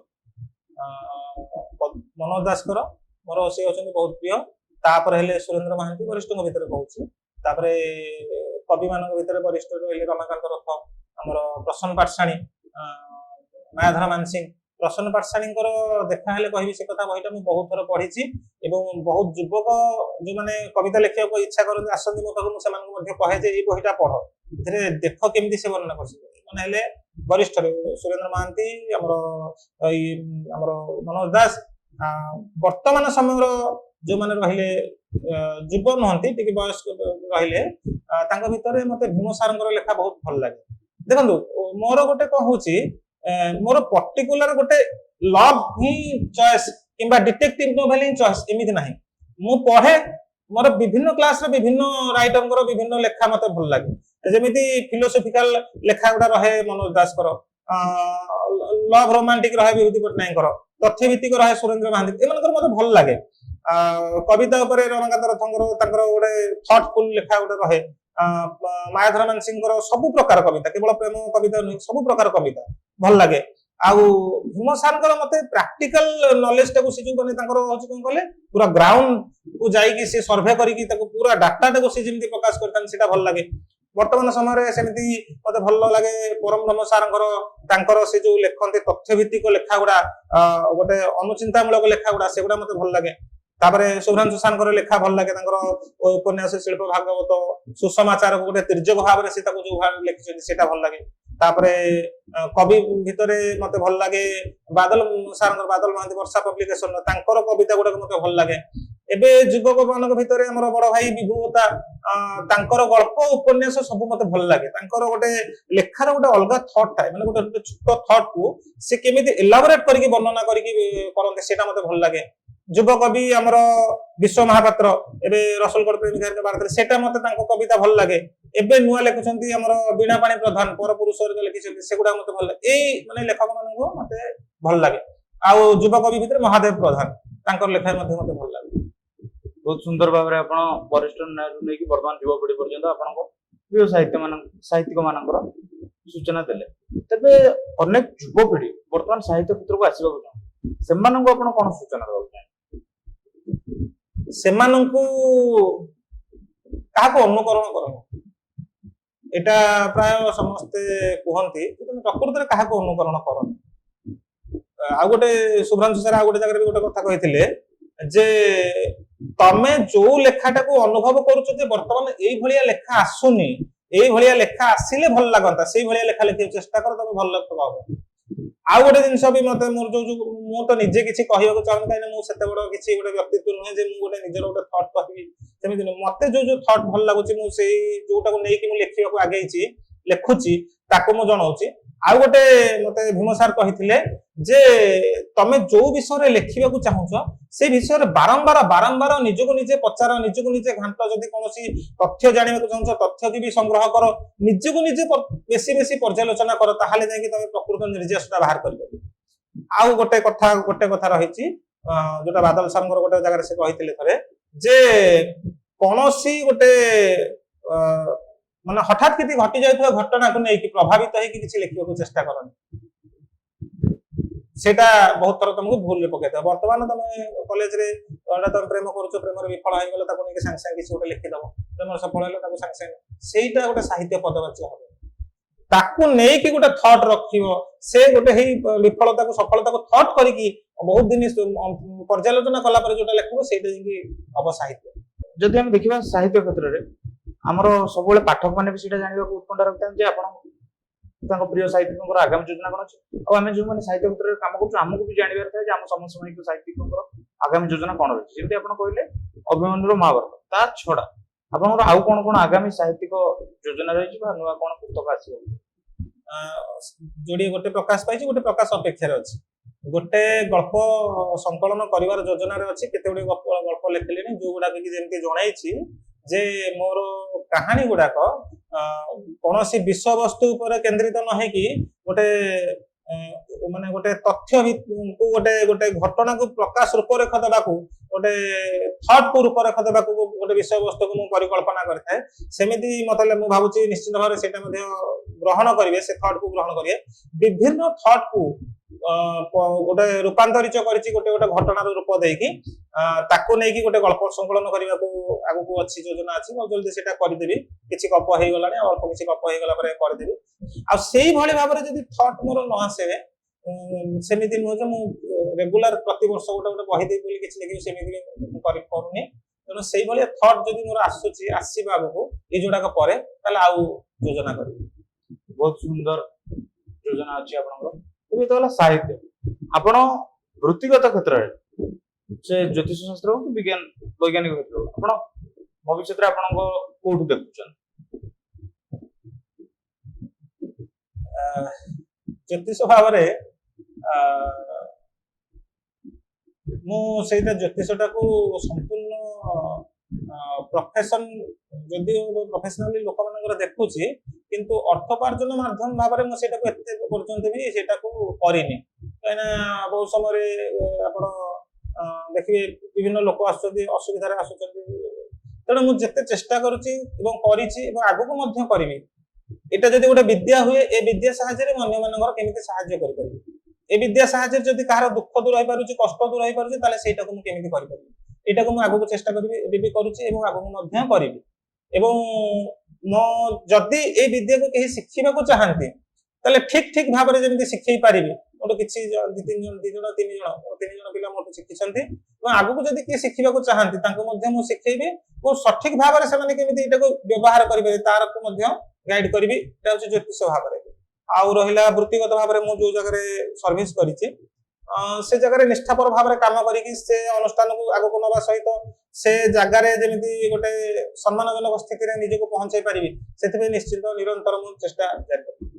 ବହୁତ ସୁନ୍ଦର। ତେବେ ଗୋଟେ ମଜାଳିଆ ପ୍ରଶ୍ନଟେ ପଚାରିବି, ଯଦି ଭଗବାନ ଆପଣଙ୍କ ସାମ୍ନାକୁ ଆସିକି ଆପଣଙ୍କୁ କୁହନ୍ତି ବିଜ୍ଞାନ, ଜ୍ୟୋତିଷ ଶାସ୍ତ୍ର, ସାହିତ୍ୟ, ତିନିଟା ଭିତରୁ କୌଣସି ଗୋଟିଏ ଜିନିଷକୁ ଆପଣଙ୍କୁ ବାଛିବାକୁ ପଡିବ, ଆପଣ କାହାକୁ ବାଛିବେ? ଅଭିମନ୍ୟୁର ମହାଭାରତ। ଗୋଟେ କଥା କହୁଛି, ଜଷ୍ଟ ମନେ ପଡିଲା ଆପଣଙ୍କ କଥାରୁ, ତାର ଲାଷ୍ଟ ଗୋଟେ ଲାଇନ ମୁଁ ଲେଖିଥିଲି।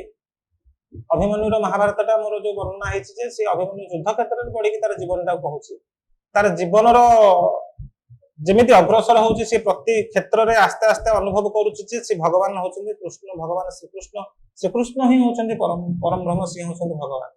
ତେଣୁ ସେ ଶେଷ ସମୟରେ ଯୋଉଟା କହିଛି, ସେଇ ଲାଇନଟାକୁ କହିଛି, ମୁଁ ସେଇଟାକୁ ଲେଖିଛି, ମୋ ଥଟରେ ଆଣିକି ମୁଁ ସେଇଟାକୁ ଲିଖିଛି ଯେ ଦେହ ମୋର ଶିଥିଳ ହୋଇଗଲାଣି, ମତେ ବର୍ତ୍ତମାନ ଚତୁର୍ଦିଗରେ ସୂର୍ଯ୍ୟାସ୍ତର ରକ୍ତିମ ଆଭା ପରିବର୍ତ୍ତେ ଉଜ୍ଜଳ ନୀଳାଭନ କିରଣ ଦୃଶ୍ୟମାନ ହେଉଛି। ଏବେ ମୁଁ ପ୍ରାର୍ଥନା କରୁଛି, ଏଇ ପ୍ରାର୍ଥନାଟା ହିଁ ଆପଣଙ୍କର କ୍ୱେଶ୍ଚିନର ବୋଧେ ଆନ୍ସର ହବ। ଏବେ ମୁଁ ପ୍ରାର୍ଥନା କରୁଛି, ହେ ମାତୁଳ, ହେ କୃଷ୍ଣ, ହେ କେଶବ, ତୁମେ ସ୍ୱରୂପରେ ଆସ, ସ୍ୱରୂପରେ ଆସ। ଏହାର ତୃତୀୟ ପଦଟା ଆପଣଙ୍କ ପାଇଁ ହବ ଉତ୍ତର। ତୁମେ ସ୍ୱରୂପରେ ଆସ, ତୁମର ଏ ଭଗ୍ନେୟକୁ ତୁମ କୋଳରେ ବିଶ୍ରାମ ଦିଅ, ତୁମର ତୁମର ଏ ଭଗ୍ନେୟକୁ ତୁମ କୋଳରେ ନାଇଁ ତୁମେ ମାତୃ ରୂପରେ ଆସ, ତୁମର ଏ ଭଗ୍ନେୟକୁ ତୁମ କୋଳରେ ବିଶ୍ରାମ ଦିଅ। ତୁମେ ପରମ ବ୍ରହ୍ମ ରୂପରେ ଆସ, ତୁମର ଏ ଅଂଶକୁ ତୁମ ଦେହରେ ବିଲୀନ କରିନିଅ ଏବଂ ତୁମେ ଜଗତଗୁରୁ ରୂପରେ ଆସ, ତୁମର ଏ ଅଧମ ଶିଷ୍ୟକୁ ତୁମ ଚରଣରେ ଚିର ବିଶ୍ରାମ ଦିଅ। ଏଇଟା ହଉଛି ତାର ଲାଷ୍ଟ। ଏଇଟା ହିଁ ମୋର ପ୍ରାର୍ଥନା ରହିବ। ବିଜ୍ଞାନ ସାହିତ୍ୟ କିଛି ନୁହେଁ। ଯଦି ଭଗବାନ ମୋ ପାଖରେ ଆସୁଛନ୍ତି ମୁଁ ଏତିକି ପ୍ରାର୍ଥନା କରିବି, ଚରଣରେ ମତେ ଚିର ବିଶ୍ରାମ ଦିଅ, ଆଉ କିଛି ଦରକାର ନାହିଁ। ବହୁତ ସୁନ୍ଦର। ତେବେ ଆଜିର ପୁରା ଶେଷ ପ୍ରଶ୍ନକୁ ଯିବା। ବିଜ୍ଞାନ ଜ୍ୟୋତିଷ ସାହିତ୍ୟକୁ ଛାଡ଼ିଦେଲେ ରଜନୀକାନ୍ତ ପଣ୍ଡା ମାନେ ଆପଣ ନିଜକୁ ଗୋଟିଏ ଧାଡିରେ କଣ କହିବେ, ବର୍ଣ୍ଣନା କରିବେ କିପରି ଗୋଟିଏ ଧାଡିରେ? ଏଇଟା ସବୁଠୁ ବଡ କଷ୍ଟ କୋଶ୍ଚିନ୍। ଗୋଟିଏ ଧାଡିରେ ବର୍ଣ୍ଣନା କଣ କହିବି? ମୁଁ ସବୁବେଳେ ଚେଷ୍ଟା କରୁଛି ଯେ ଅନ୍ୟମାନଙ୍କୁ ସାହାଯ୍ୟ କରିବାକୁ ଏବଂ ଏହା କହିବି ଯେ ମତେ ଏମିତି କିଛି ପୋଜିସନରେ ଭାବନ୍ତୁନି ଯେ ମୁଁ କୋଉଠି ବଡ ହେଇଯାଇଛି କିମ୍ବା ସେମିତି ମୋ ମନରେ କେବେ ନ ଆସୁ। ମୁଁ ସବୁବେଳେ ଚାହିଁବି ମୁଁ ଏମିତି ସାଧାରଣ ହେଇ ରହିଛି, ସାଧାରଣ ହେଇ ରହିବି ଏବଂ ସାଧାରଣ ଲୋକମାନଙ୍କ ପାଖରେ ରହିବି ଏବଂ ତାଙ୍କ କାମରେ ଆସିପାରିବି।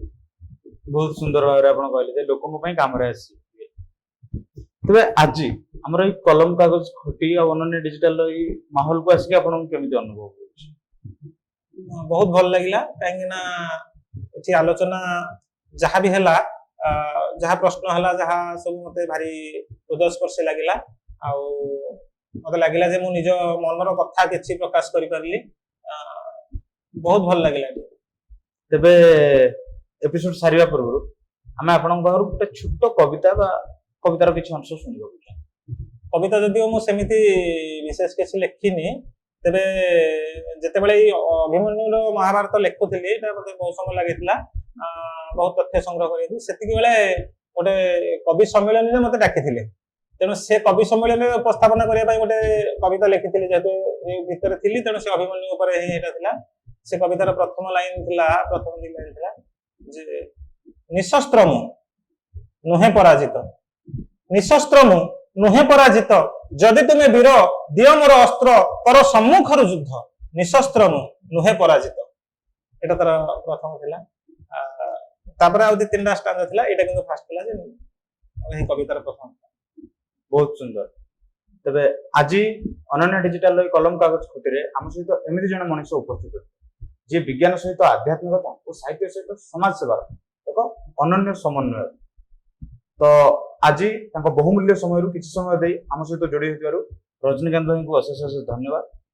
ତ ପ୍ରତି ସପ୍ତାହରେ ଆମେ କଲମ କାଗଜ ଖଟିରେ ଏମିତି ଜଣେ ଜଣେ ନୂଆ ସାହିତ୍ୟିକଙ୍କୁ ଆପଣଙ୍କ ପାଖରେ ଭେଟିଦେବୁ। ଏମିତି ନୂଆ ନୂଆ ପଡକାଷ୍ଟ ଦେଖିବା ପାଇଁ ଆମ ଅନନ୍ୟ ଡିଜିଟାଲ ଚ୍ୟାନେଲକୁ ସବସ୍କ୍ରାଇବ କରନ୍ତୁ। ଯଦି ଆପଣଙ୍କୁ ଆଜିର ଏ ଭିଡିଓ ଭଲ ଲାଗିଲା, ଭିଡିଓକୁ ଲାଇକ୍ କରନ୍ତୁ। ଭିଡିଓକୁ ନେଇ କିଛି ସଜେସନ୍ସ ଫିଡବ୍ୟାକ୍ ଅଛି କମେଣ୍ଟ ବକ୍ସରେ ଜଣାନ୍ତୁ। ଆଉ ଏ ଭିଡିଓ ସେୟାର କରିକି ସାହିତ୍ୟିକଙ୍କ କଥା ସମସ୍ତଙ୍କ ପାଖରେ ପହଞ୍ଚାଇବାକୁ ଚେଷ୍ଟା କରନ୍ତୁ। ରହିଲି, ନମସ୍କାର। ନମସ୍କାର।